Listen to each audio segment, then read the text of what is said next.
किसी समय महाराज अशोक अपने प्रधानमंत्री के साथ कहीं जा रहे थे। रास्ते में उनकी नज़र एक बौद्ध भिक्षु पर पड़ी। शरीर पर चिवर और हाथ में भिक्षा पात्र था, किंतु मुखमंडल दैदीप्यमान लग रहा था। महाराज उनके समीप गए और उनके चरणों पर मस्तक टेक कर श्रद्धा सहित प्रणाम किया। प्रधानमंत्री को यह बात अच्छी नहीं लगी।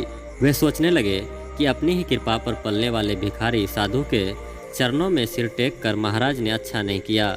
आखिर लौटते समय उन्होंने अपने मनोभावों को राजा के समक्ष व्यक्त कर ही दिया। महाराज को तत्काल कुछ प्रत्युत्तर देते नहीं बना, उन्होंने मुस्कुरा दिया। कुछ दिनों के बाद महाराज ने प्रधानमंत्री को याद किया। उनके उपस्थित होने पर महाराज ने उन्हें एक बोरा सामान सौंपकर कहा कि इन्हें जिस मूल्य पर बिके बेच दो और फिर हमसे मिलो।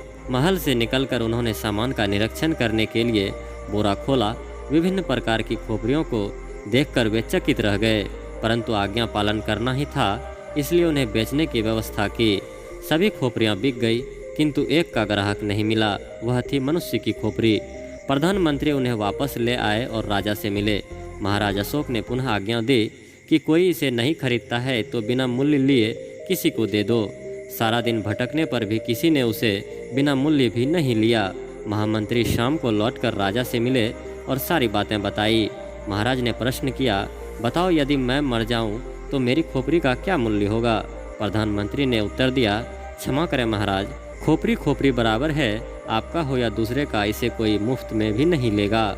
महाराज बोले, ऐसी तुच्छ वस्तु को यदि मैंने एक महात्मा के चरणों में रख दिया तो इसमें बुरा लगने की कौन सी बात है? जिस वस्तु की कुछ कीमत नहीं है उसका क्या अहंकार करना? जिसके अंदर यह समझ हो जाता है कि शरीर नश्वर है, इसका अहंकार नहीं करना चाहिए, वह सबों का सम्मान करने लग जाता है, और जो सबका सम्मान करता है वह देवता तुल्य हो जाता है।